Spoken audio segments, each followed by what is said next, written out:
Madame, Monsieur, bonsoir. Comme chaque mercredi, c'est avec beaucoup de plaisir que je vous accueille pour votre rendez-vous hebdomadaire avec les questions africaines. Et pour ce nouveau numéro, je vous propose de nous pencher sur une des guerres les plus silencieuses et belliqueuses auxquelles font face les peuples africains, la spoliation des terres et ce bras de fer asymétrique entre d'un côté des populations vulnérables et de l'autre le néocolonialisme.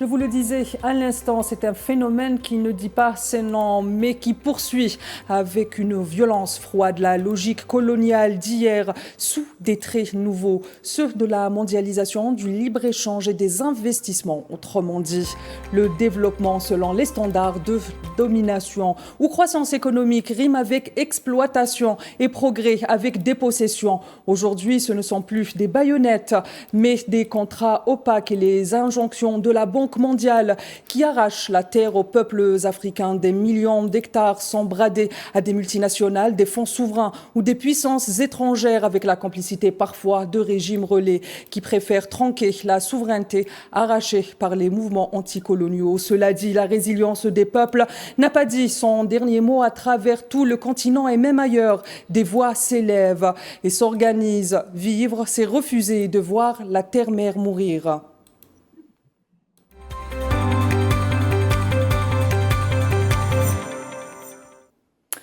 Et pour ce numéro, j'ai le plaisir d'être accompagné de Mamadou Mignane Diouf, coordinateur du Forum social sénégalais sur la CEDEAO des peuples, qui me rejoint depuis Dakar. Bonsoir Mamadou, merci d'avoir accepté mon invitation.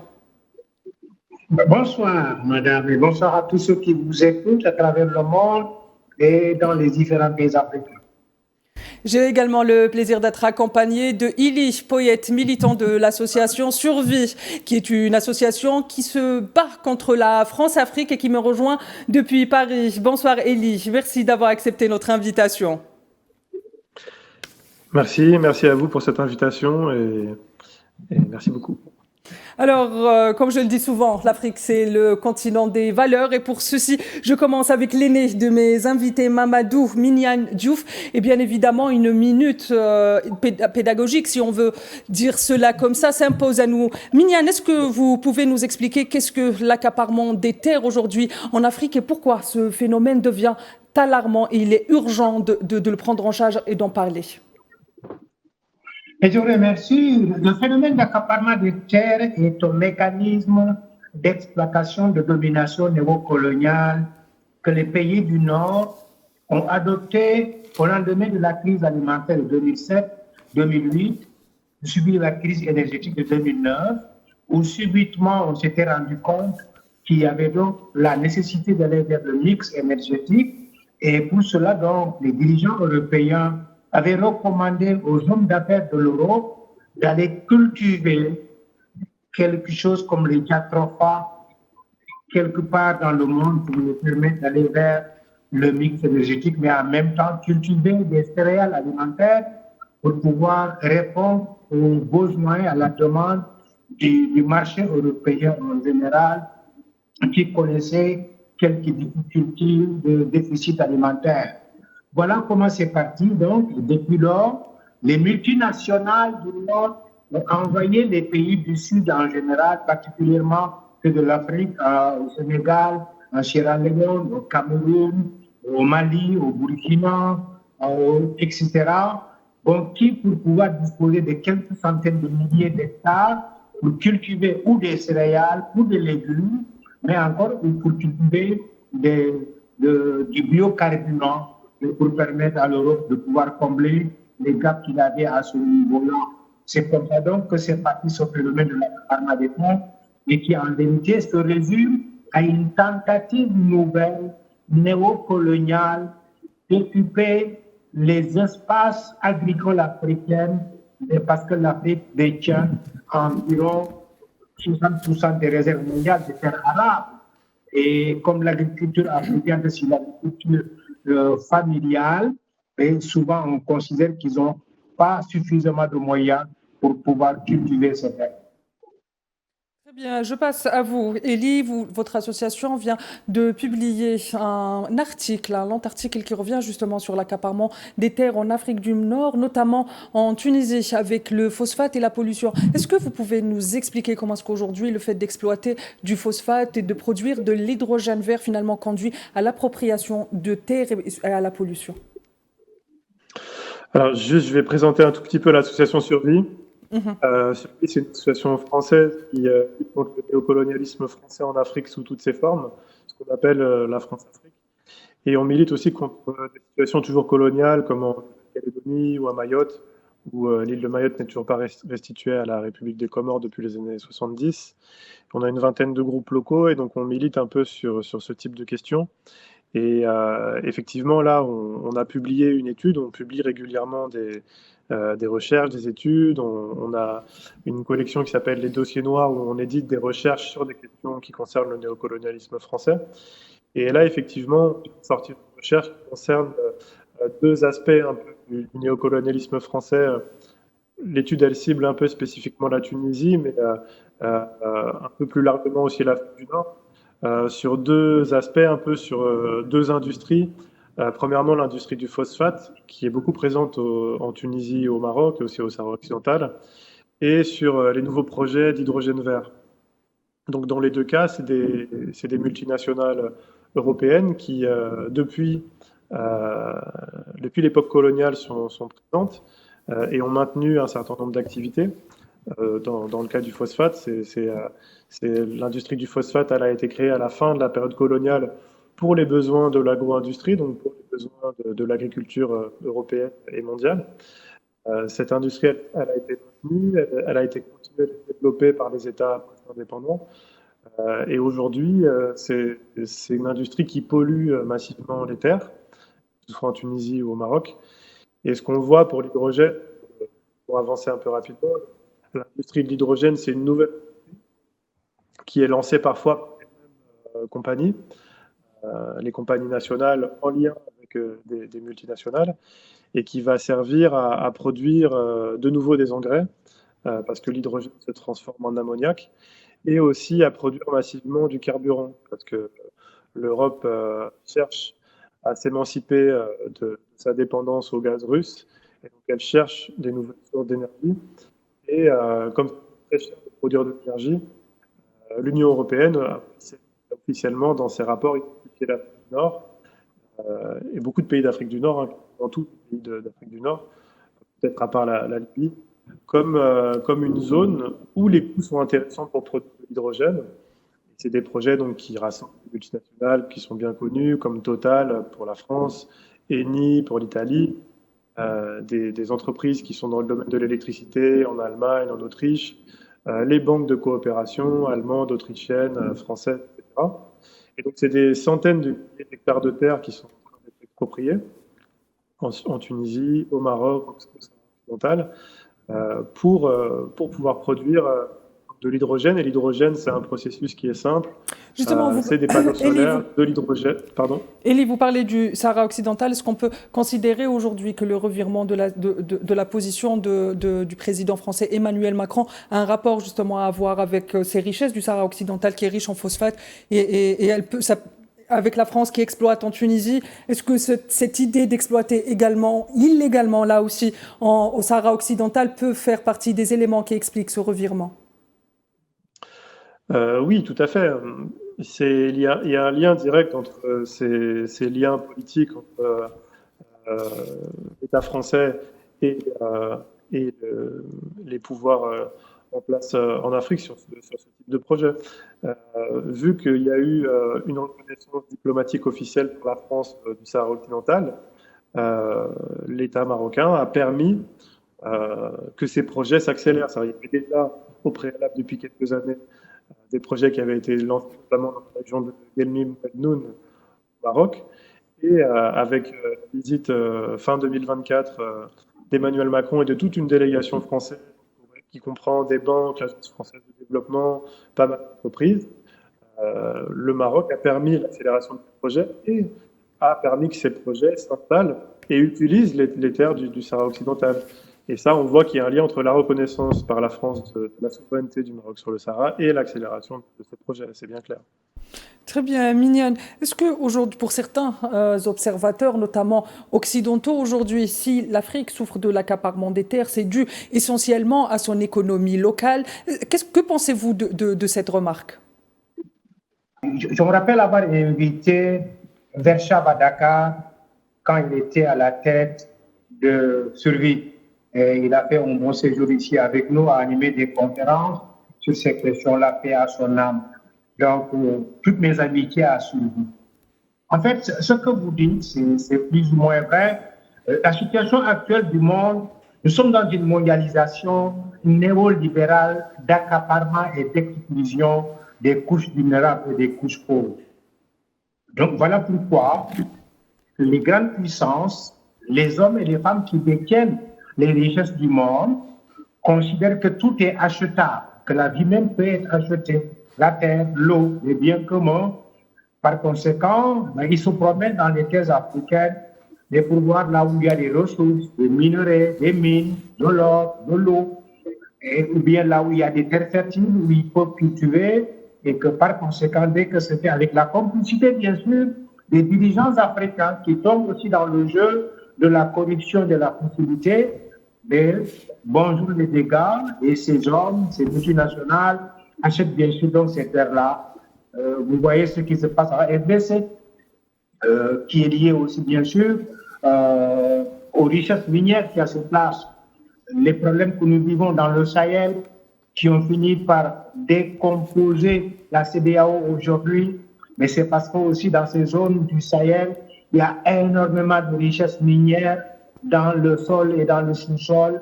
C'est donc tout ça qui attire l'attention des sociétés multinationales dans un monde où de plus en plus la mondialisation, d'exclusion et d'accaparement des biens et des services a pensé donc que l'Afrique pouvait être un terrain où elle vient expérimenter des choses, où elle vient s'accaparer de tout, où elle vient utiliser les enfants africains d'ailleurs comme main-d'œuvre. Voilà la conséquence. Tous les jeunes Africains aujourd'hui, dépossédés de leurs terres et de leurs richesses, sont obligés de prendre les navires pour traverser l'océan Atlantique ou la mer Méditerranéenne, mais pour traverser et aller vers l'Europe. Et là aussi, l'Europe dresse des murs pour leur dire, vous ne rentrez pas ici. Pourtant, c'est l'Europe qui a contribué à les appauvrir, à déposséder leurs parents, leurs familles, et à créer totalement le chaos quand il s'agit de voir comment ces ressources et ces valeurs peuvent servir aux populations autochtones. Très bien. Elie, notre invité, Mamadou, affirme que l'appropriation des terres ou l'exploitation des terres est un phénomène qu'on peut inscrire sans la moindre hésitation dans le cadre du néocolonialisme et du néolibéralisme. Vous avez dit qu'il est question ici, dans cette forme d'exploitation des terres et des ressources, il est là question d'une forme de pénétration d'économie coloniale ou carrément d'économie coloniale. Est-ce que vous pouvez nous expliquer ce point ? Oui, il y aurait beaucoup de choses à dire sur ce point. Je pense que ça peut être intéressant de revenir aussi sur le fonctionnement du colonialisme dès le début, c'est-à-dire la pénétration coloniale, c'est l'appropriation des terres. Ça a été le cas en Algérie comme un peu partout ailleurs. Et effectivement, ça a été très bien expliqué par mon collègue, là, il y a eu, notamment à partir des années 80, après les indépendances africaines, il y a eu à la faveur de la mondialisation néolibérale un retour, notamment avec les politiques néolibérales du FMI, de la Banque mondiale et de la France, de l'Union européenne et des États-Unis, des puissances impérialistes dominantes qui ont cherché à réimposer une forme de consensus autour de leurs intérêts économiques. Et ça a été effectivement les plans d'ajustement structurel à partir des années 80-90 et le retour de ces multinationales, notamment pour leur précaré. Pour la France, ça a été effectivement l'Afrique subsaharienne et l'Afrique du Nord. Et aujourd'hui, on voit que les multinationales, les filiales des multinationales françaises et européennes s'approprient depuis plusieurs décennies des centaines de milliers d'hectares de terre et à la faveur des accords de partenariat économique, ont redéveloppé et ont réimposé leurs privilèges dans les espaces qu'elles avaient colonisés, grâce notamment politiquement à l'appui qu'elles pouvaient avoir avec les régimes qui leur ont été favorables et grâce bien sûr comme ça vient d'être évoqué, avec le soutien des politiques internationales, grâce aux politiques néolibérales qui ont été imposées sur le marché mondial. Là, on voit bien aujourd'hui, il y a ce marché-là, c'est un marché dur. On voit très bien ce qui se passe au niveau structurel international avec les politiques américaines aujourd'hui. Ce marché, soi-disant mondial, ça a toujours été un marché privilégié de puissances impérialistes qui imposent leurs règles. Ça fait déjà depuis des décennies que ça dure, et pour les pays africains, même si on voit qu'il y a eu un mouvement, comme ça a été évoqué aussi, dans les pays du Sahel pour s'autonomiser, par exemple, de l'armée française, on voit que les intérêts économiques arrivent encore à s'accaparer les terres et à préserver leurs privilèges. Et ça, ce sera des étapes dans les années à venir. Il y a une plus grande indépendance des pays. Et nous, bien sûr, on lutte de notre côté pour ça, pour que les souverainetés se fassent aussi sur le plan économique, pour que cette dépendance-là cesse. Très bien, Mamadou, à la lumière de ce que vient de nous dire justement Elie, et qui a parlé de cette forme d'indépendance qu'avaient pris certains pays sahéliens vis-à-vis de l'armée, il a bien précisé, de l'armée française. Est-ce qu'on peut considérer finalement que l'accaparement des terres et la militarisation croissance et la présence étrangère de forces étrangères sur les territoires africains ont un lien l'un avec l'autre? Ah oui, bien sûr, absolument oui. Mais tout est lié. Vous savez, pour dominer quelqu'un, il faut à la fois une carotte et un bâton. Les forces étrangères sur le continent africain aussi sont là pour jouer à la fois un rôle de renseignement, de répression, de contrôle, de dissuasion, de toute tentative de révolte ou de remise en cause ici et là. Et pendant ce temps, les forces industrielles, mercantiles et commerciales font le job d'accaparement, le job d'occupation, le job d'expropriation de l'essentiel des richesses et des terres. Donc tout est lié. Rappelez-vous, pendant la période coloniale, et c'était plus ou moins la même chose. On a envoyé des explorateurs, ensuite les armées sont là, ensuite même la mission d'évangélisation était là, tout était lié donc pour pouvoir frapper fort dans le subconscient des colonisés et faciliter leur expropriation de tout ce qu'il y avait comme richesse. Donc aujourd'hui, maintenant, vous constatez que les jeunes Africains sont en train d'exiger de nos États que ces forces quittent le territoire africain et les territoires de l'Afrique en général. L'armée sénégalaise, l'État du Sénégal, le Mali, le Burkina, même la Côte d'Ivoire, ils sont en train de demander donc le départ des forces françaises qui étaient là depuis des années maintenant.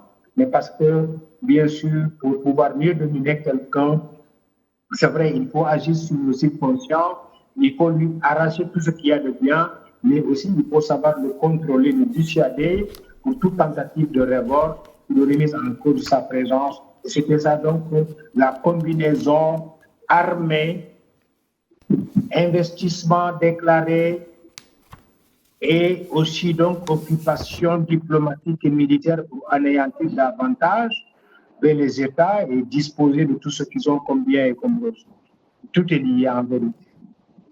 Très bien. Elie, à la lumière de ce qu'on vient de dire tout au long de cette émission, est-ce que vous pouvez nous faire un petit résumé des principales multinationales qui agissent en Afrique quant à l'accaparement des terres, les fonds souverains, mais surtout, quel est le rôle de la Banque mondiale? Est-ce qu'on peut dire qu'aujourd'hui, la Banque mondiale joue presque le rôle d'un cheval de Troie, ou elle est vraiment telle que le prétend cette institution de Bretton Woods dans le cadre de la protection du foncier africain?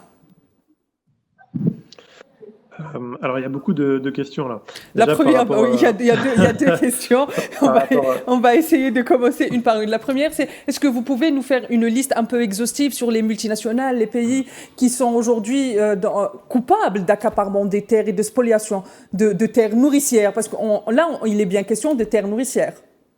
Oui, j'aurais du mal à faire une liste exhaustive. Par exemple, sur la Tunisie, il y a 1400 entreprises françaises et 670 filiales à peu près de multinationales, donc la liste elle serait longue. Mais après il y a des grosses multinationales symboliques comme Total par exemple. Et nous Survie par exemple, on est une association qui est partie civile dans des procès contre Total, par exemple en Tanzanie et en Ouganda. Et on a porté plainte avec des associations tanzaniennes et ougandaises qui se sont saisies notamment de la loi devoir de vigilance des multinationales, qui est une loi française et qui oblige en fait les multinationales à faire attention à ce qu'elles font en termes de pollution des terres et de l'environnement. Et du coup, voilà, il y a Total, par exemple, c'est assez symbolique, et eux aussi sont présents, par exemple, dans les projets d'hydrogène. Dans le secteur des phosphates, vous avez la multinationale Roulier, qui est présente en France.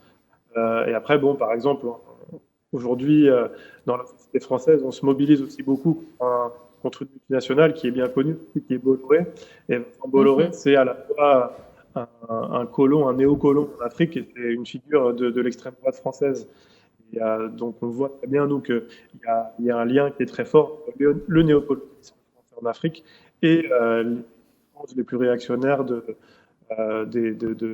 la classe politique française, qui cherchent aussi d'ailleurs à acquérir de plus en plus de pouvoir dans l'État français. C'est assez dangereux ce qu'on voit de ce point de vue-là aujourd'hui. Et on voit qu'il y a un lien entre ces franges les plus réactionnaires et le colonialisme en Afrique, comme pendant les phases précédentes des périodes coloniales. Ensuite, par rapport à la Banque mondiale, je ne suis pas un grand expert de la Banque mondiale, mais par exemple, si on voit les politiques qui sont dans le domaine de l'eau et qui sont liées à des questions d'accaparement des terres, la Banque mondiale, elle impose des conditionnalités dans les prêts qu'elle donne à des pays comme la Tunisie, par exemple. Et ces conditionnalités, c'est de réduire les services publics, c'est de compliquer de plus en plus l'accès à l'eau et de faire des projets qui sont au bénéfice des multinationales, notamment des projets de barrages qui vont bénéficier à des multinationales qui sont dans le secteur de l'agro-industrie ou des mines. Par exemple, vous avez des acteurs en Tunisie comme l'Observatoire tunisien de l'eau qui ont fait des rapports assez intéressants sur les politiques de la Banque mondiale, et où on voit que ces politiques, en fait, elles sont bien sûr en faveur des multinationales qui sont des actrices de ces politiques néolibérales. Donc il y a un lien entre des structures comme la Banque mondiale ou comme le FMI, comme la Banque centrale européenne, et les intérêts bien sûr de ces multinationales-là. Il y a un enchevêtrement entre ces politiques au niveau des institutions financières internationales et bien sûr les acteurs privés. Très bien. Mamadou, aux côtés de l'accaparement des terres, il y a aussi l'accaparement des semences et de l'eau, qu'on vient de l'expliquer parfaitement, Elie. Une des entreprises également qui, entre autres, bien d'autres multinationales, on peut parler de Monsanto et de Bayern, qui durant très longtemps ont été pointées du doigt. Et d'ailleurs, c'est très rare qu'on pointe du doigt ces entreprises. Est-ce que vous pouvez nous expliquer aujourd'hui, est-ce que la question des semences hybrides et OGM, de l'autre côté, les semences locales sont pratiquement dans une guerre asymétrique, comme les jeunes, enfin les petits paysans face à ces multinationales-là, et surtout quel est l'impact de ces multinationales sur ces petits paysans. Je rappelle qu'au Sénégal, il y a eu un procès où les paysans ont gagné finalement face à une multinationale grâce aux droits coutumiers. Oui, mais tout à fait. Vous savez, il n'y a pas d'accaparement des terres sans accaparement des eaux. La terre n'est utile que quand elle est conjointe à l'eau. Et c'est pourquoi quand elles s'installent quelque part ces multinationales pour avoir des terres, elles le font aussi à côté de là où existe l'eau. Les fleuves, les mares, les rivières, ou à côté d'une nappe phréatique abondante. On ne s'accapare pas de terre là où il n'y a pas le moyen de valoriser ces terres. Donc voilà pourquoi, non seulement pas ils vont dans ces zones-là, mais on voit aussi que même l'eau de consommation dans les villes, dans les villages, dans les banlieues en Afrique de plus en plus, les multinationales comme Suez en France viennent signer des contrats d'affermage avec le pays et qui leur confient la gestion, la gouvernance de l'eau. Et ils font de ces taxations par mètre cube que les populations ne peuvent pas supporter. Donc, tout est lié. C'est pareil aussi pour les semences. On est arrivé petit à petit en Afrique à dessaisir les populations locales des semences traditionnelles pour les obliger à aller acheter des semences hybrides, des semences vendues par les sociétés multinationales avec des OGM, semences qu'on ne peut pas utiliser l'année suivante parce que c'est juste pour une seule et unique utilisation. Donc, tout ça est lié et c'est pourquoi nous disons que ce phénomène est à la fois un phénomène d'accaparement des terres, accompagné d'accaparement des ressources hydriques, hydrologiques, mais aussi et des semences.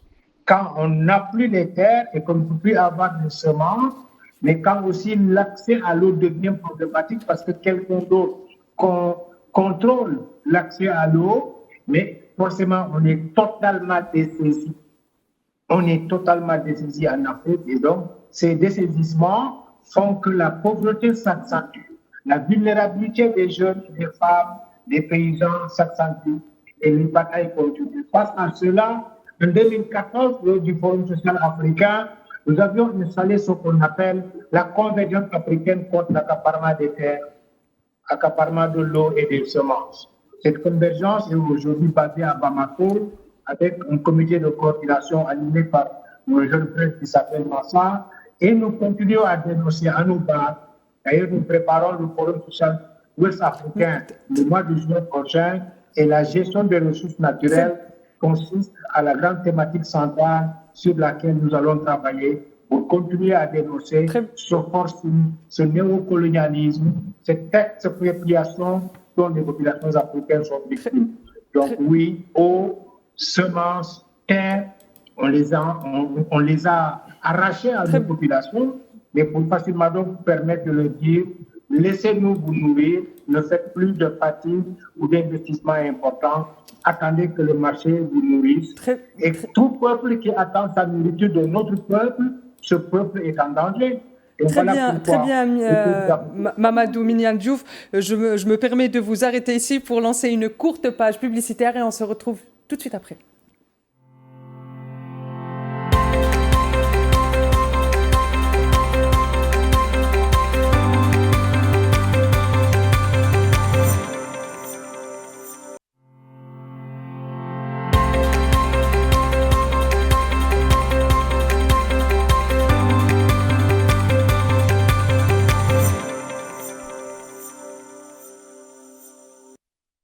Madame, Monsieur, bienvenue sur le plateau de Cap sur l'Afrique qui se penche ce soir sur cette guerre asymétrique qui oppose des populations vulnérables à des multinationales, à des géants de l'agroalimentaire, à des fonds privés ou des fonds fonciers qui accaparent leurs terres. Et pour en parler, j'ai le plaisir d'être accompagné ce soir de Mignane Diouf, coordinateur du Forum social sénégalais sur la CEDEAO des peuples qui me rejoint depuis Dakar et de Eli Poyet, militant de l'association Survie qui me rejoint depuis Paris. Lors de cette première partie, mes invités nous ont expliqué qu'aujourd'hui, le phénomène de l'accaparement des terres, des eaux et des semences ne peuvent être dissociés l'un de l'autre. Et il est clairement question de néocolonialisme qui sévit en Afrique. Je viens vers vous, Eli Poyet, à la lumière de ce que nous avons traité lors de cette première partie. Est-ce qu'on peut considérer qu'aujourd'hui, l'accaparement des terres, des eaux et des semences, qu'on vient de l'expliquer, Mamadou, il est très important de les mettre ensemble et de ne pas les sessionner, est une question finalement ou une arme géopolitique moderne dans l'échiquier géopolitique international?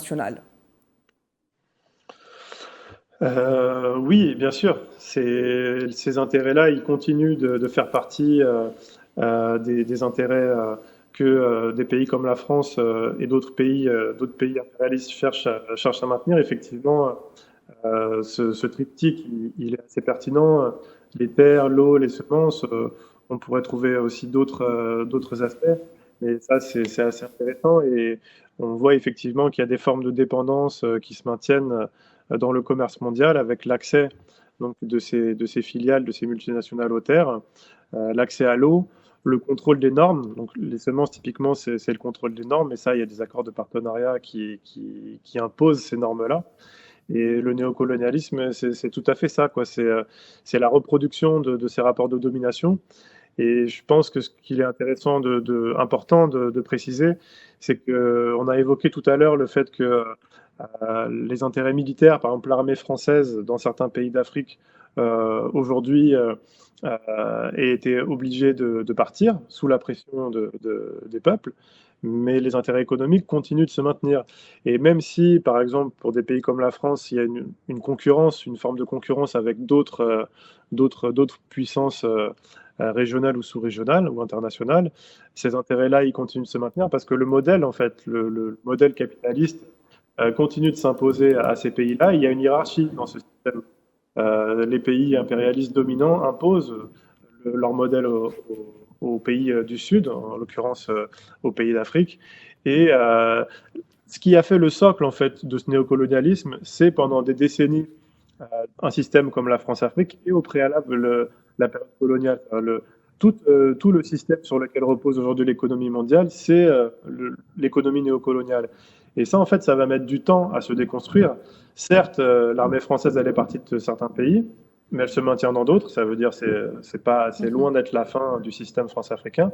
Et surtout, tout le système économique qui depuis des décennies s'est construit sur la base de ce néocolonialisme. Là, ça va mettre du temps à déconstruire ça. Ça va mettre du temps à ce qu'un autre modèle économique se développe et il va y avoir besoin de lutte, il va y avoir besoin de liens entre ces luttes-là au niveau international, que ce soit en Afrique, et puis après aussi ici, une pression sur le centre de décision qui est, bien sûr, notamment pour le néocolonialisme français ou européen, et ici, il est en Europe, il est à Paris, à Bruxelles. Très bien. Mamadou, à votre avis, quels sont les enjeux qui entourent la question de l'accaparement des terres dans les années à venir, si la situation ne change pas? Les enjeux sont énormes. C'est des enjeux géopolitiques, économiques et même militaires. Parce que les multinationales et les États du Nord aussi, qui tentent d'occuper l'espace des terres arabes africaines, pourraient éventuellement rentrer en conflit ici et là, en guerre, la Chine, l'Europe, l'Amérique, etc.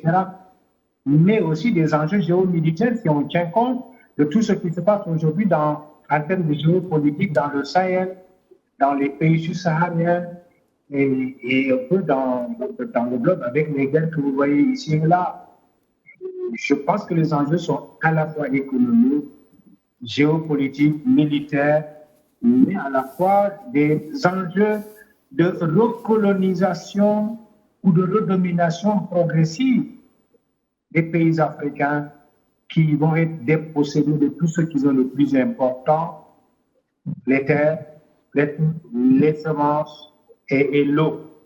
Et quand dans les villages, les populations ne peuvent plus avoir de l'eau, ne peuvent plus cultiver, ils restent cloisonnés dans des chambres, dans des caves, les bons jours, ils vont quitter ces villages-là, aller vers les centres-villes comme Dakar, comme Thiès, comme Kaolack, et de là-bas, à partir des banlieues, penser éventuellement à aller vers une migration irrégulière, avec tous les risques que cela comporte.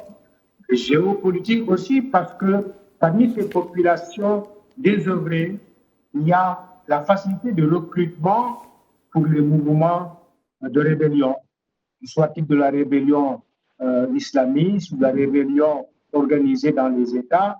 Parmi ces frustrés et ces jeunes qui sont dessaisis de tout, il est très facile pour que ces mouvements rencontrent ces jeunes sur les routes et les recrutent. Par conséquent, ils agrandissent par là aussi leur force de frappe sur les pays africains. Est-ce qu'aujourd'hui, on peut considérer que l'accaparement des terres au nord du continent africain, comme vous l'avez si bien expliqué en Tunisie, au Maroc ou encore au Sahara occidental, ou ailleurs dans le reste du continent, que ce soit en Afrique de l'Ouest, en Afrique centrale, en Afrique de l'Est et même en Afrique australe, à Madagascar, sont le même phénomène ou est-ce qu'il y a des petites différences les uns avec les autres? Sur l'Afrique du Nord, en ce moment, comme je le disais au début, un peu par rapport à l'hydrogène, il y a une grande spécificité, c'est que l'Europe a besoin d'énergie et qu'elle a besoin de diversifier ses sources d'énergie. Et donc le néocolonialisme en Afrique du Nord est assez spécifique. Il y a par exemple sur le Maroc et la Tunisie, c'est l'accaparement de millions d'hectares de terre, notamment par une multinationale Total, en lien avec les compagnies nationales, donc l'Office chérifien des phosphates au Maroc et le groupe chimique tunisien en Tunisie et les États concernés, bien sûr, avec le soutien de la diplomatie européenne, etc. Donc c'est une spécificité, là, c'est lié, comme l'a dit très bien mon collègue, à des enjeux géopolitiques. Il y a un accaparement de terres parce qu'il y a un besoin d'énergie et parce que ça coûte moins cher d'aller faire cette production d'énergie en Afrique du Nord. Dans d'autres régions d'Afrique, c'est comparable et c'est différent. Par exemple, il y a un exemple qui peut être intéressant de prendre pour comparer, c'est par exemple l'exemple de la République démocratique du Congo, où sont extraits des minerais qu'on appelle les minerais du sang qui servent à fabriquer les téléphones portables.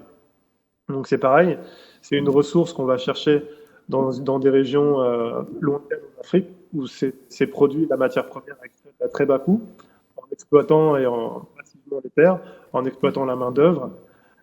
C'est ce qu'on appelle les minerais du sang en République démocratique du Congo. Et tout comme l'hydrogène ou le phosphate, ça nourrit l'industrie agroalimentaire, tout le projet d'agriculture chimique, notamment en Europe et ailleurs dans le monde. L'exploitation, l'extractivisme, que ce soit le phosphate en Afrique du Nord, l'hydrogène, que ce soit les minerais en République démocratique du Congo, cet extractivisme-là, ça sert à l'industrie, à différentes industries. Et il y a une dynamique différente, spécifiquement pour la France-Afrique. Ce qu'on observe, c'est qu'il y a, en volume, on va dire, il n'y a pas de grosse différence dans l'évolution de cette forme de domination. Mais ça baisse tendanciellement.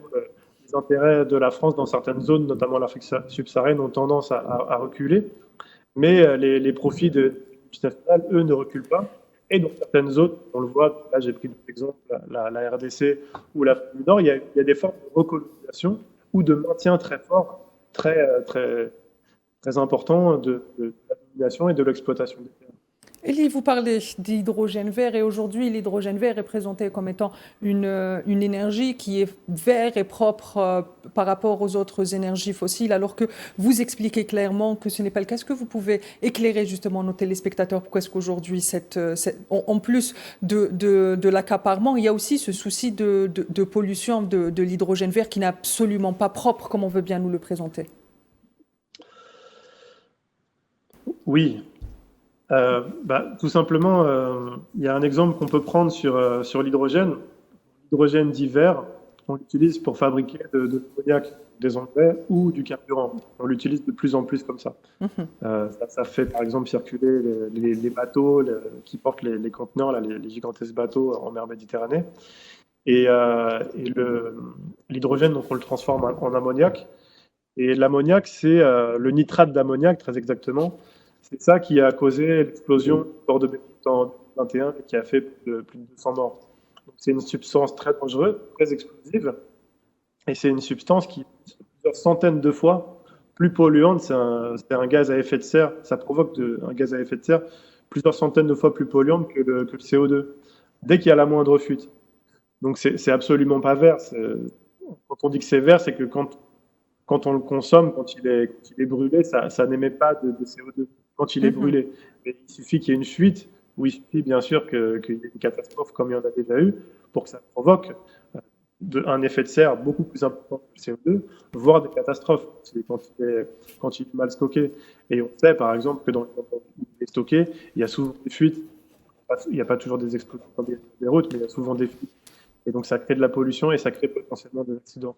Donc c'est l'hydrogène dit vert, bien sûr, c'est faux. Et il s'agit d'hydrogène tout court.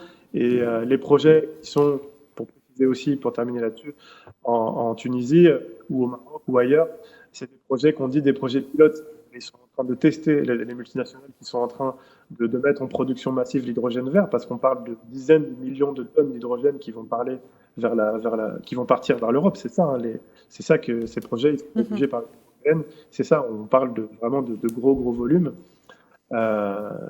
Ces projets-là, ils vont donc être très polluants et ils vont servir donc massivement aux besoins donc de l'industrie, aux besoins de la production européenne. Très bien, Mamadou Mignane Diouf, est-ce qu'on peut faire une minute pour revenir justement sur le coût humain de cet accaparement des terres et de cette pollution que subissent aujourd'hui plusieurs régions de l'Afrique? Est-ce qu'on sait qu'aujourd'hui l'accaparement des terres et des eaux et des semences conduit au déplacement des populations, à un déplacement forcé, qu'ils soient interne ou dans les pays voisins? Il y a aussi Il y a aussi la pollution qui est engendrée, donc des maladies, etc. Finalement, quels sont les défis? Est-ce que vous pouvez revenir avec nous sur les défis auxquels font face ces populations rurales et souvent vulnérables face à des multinationales et face à ces géants de l'agroalimentaire et autres secteurs? Oui, je crois que les défis sont aussi des défis de survie. Les populations africaines victimes de ce phénomène-là tentent de survivre dans un environnement souvent pollué, où les eaux sont polluées par différents mécanismes d'exploitation agricole, où aussi des terres ne sont plus des terres qui restent à leur disposition, mais qui restent à la disposition des multinationales. Donc, étant de survivre, c'est aussi des défis environnementaux importants, parce que non seulement pas, et les populations perdent de plus en plus l'espace agricole qui leur permettait de produire ce qu'ils ont besoin pour manger et de manger ce qu'ils produisent, mais cet environnement devient de plus en plus pollué.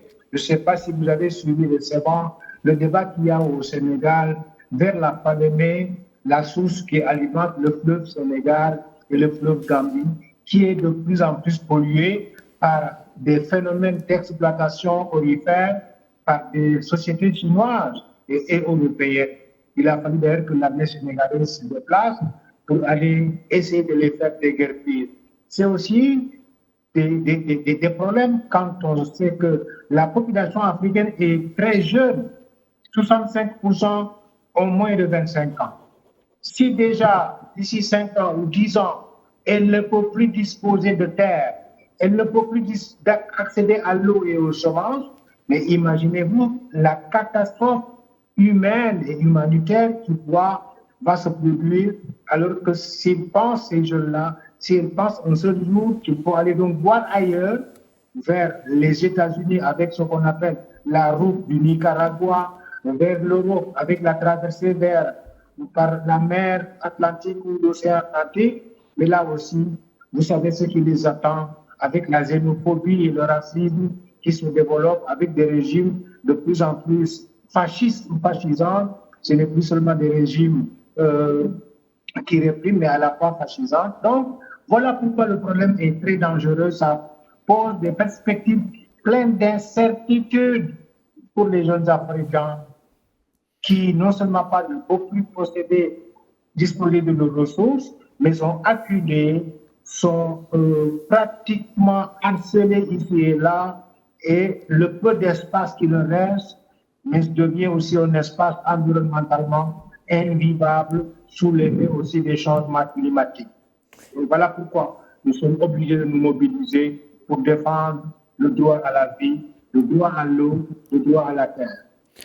Très bien, Mamadou. Sur cette question, je voudrais votre avis à tous les deux, ou bien votre témoignage à tous les deux face à cette dépossession illégale et silencieuse des terres, des eaux et des semences. Les peuples ne restent pas inactifs ou ne se laissent pas faire. Il y a une résilience particulière, que ce soit en Afrique du Nord, au Sahara occidental occupé, et même au Maroc, où les populations s'élèvent pour dénoncer l'appropriation des terres, en Tunisie, en Afrique de l'Ouest, en Afrique de l'Est. Je commence avec vous. Elie Poyet, est-ce que vous pouvez revenir sur cette résistance à laquelle on assiste aujourd'hui pour dire non à l'accaparement des terres et des semences et au néocolonialisme finalement?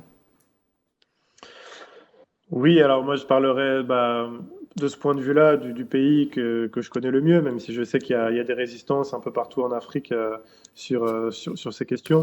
Mais en ce moment même, en Tunisie, il y a un collectif qui s'appelle le collectif Stop Pollution et qui est dans la région de Gabès en Tunisie. Et c'est un collectif qui se mobilise depuis l'intifada du 17 décembre en Tunisie du 17 décembre 2010 qui a chassé le dictateur Ben Ali. Et ils ont obtenu, en 2017, ils avaient obtenu des avancées assez importantes, notamment l'arrêt de l'extension de la zone industrielle de Gabès. Donc Gabès, c'est au sud-est de la Tunisie, et c'est là où, depuis les années 70, les industries chimiques se sont massivement installées, avec d'ailleurs le soutien depuis le début de multinationales françaises qui ont construit ces infrastructures initialement. Et donc ce collectif, il se mobilise et il a réussi à obtenir depuis 2017 que la zone industrielle arrête d'être d'être construite, parce que ça détruit, c'est en train de détruire les terres, c'est notamment en train de détruire la seule oasis maritime du monde qui se trouve à Gabès, et ça pollue les terres, ça pollue l'eau, ça pollue l'air, ça cause des dégâts très importants pour la population, avec des développements de maladies, de cancers. Donc il y a cette mobilisation donc, qui existe à Gabès et qui a repris cette année, en 2025, parce que malheureusement, l'État tunisien a déclassé le phosphogypse de la liste des substances dangereuses. Et le phosphogypse, c'est le déchet du phosphate. Pour transformer le phosphate en engrais, il faut le laver. Et donc, c'est des usines chimiques de nettoyage de phosphate, donc qui se trouvent à Gabès et aussi dans la région de Gafsa. Et donc, ce collectif Stop Pollution, qui est un collectif qui a 10 ans d'expérience et de lutte, donc se mobilise de nouveau, donc pour à nouveau demander l'arrêt de l'extension de la zone industrielle de Gabès, parce que l'État a de nouveau décidé de construire des usines dans cette zone, et notamment les usines qui vont être construites pour la fabrication de l'hydrogène vert et de l'ammoniac, et pour continuer aussi de réclamer l'arrêt des rejets de phosphogypse dans le golfe de Gabès et aussi à Gafsa. Parce que ce qu'il faut préciser, c'est que les rejets de phosphogypse donc, qui se font en Tunisie, ils se font dans la mer à Gabès et aussi dans le désert à Gafsa, ils ont été interdits en Europe depuis les années 80. Depuis les années 80, on ne peut plus rejeter, par exemple dans un pays comme la France ou la Belgique aussi, où il y avait des usines de phosphate, on n'a plus le droit de rejeter du phosphogypse sur les terres ou dans l'eau, dans la mer, dans les nappes phréatiques, parce qu'il y a des études qui ont été faites qui montrent que si vous faites des rejets de phosphogypse ou si vous faites des périls aussi de phosphogypse, si vous êtes près de la mer, près des terres, vous allez polluer l'air, vous allez polluer les nappes phréatiques, l'eau, et vous allez causer des cancers massifs dans la population. Il y a des études américaines et russes qui existent sur la pollution au phosphogypse. Très bien. Ce qui s'est passé depuis les années 80, c'est qu'on a délocalisé toute la pollution dans des pays comme la Tunisie et comme le Maroc. Donc il y a des luttes qui existent, et notamment en Tunisie, pour demander l'arrêt de ces pollutions, l'arrêt de ces rejets et l'arrêt de la délocalisation de la pollution du nord vers les pays du sud. Très bien. Mamadou Maniane Diop, vous avez la même question. S'il vous plaît, si vous pouvez être bref pour que je puisse ajouter une dernière question. On arrive malheureusement à la fin du temps imparti à cette émission. Oui, naturellement, là où il y a domination et exploitation, il y a forcément résistance. Il y a eu de fortes résistances ici et là au Sénégal, en Afrique de l'Ouest. Je peux témoigner ce qui se passe dans la région de Thiès, avec la zone d'exploitation aussi du phosphate dans la région de Thiès, où les populations se sont levées aussi contre les Indiens, naturellement.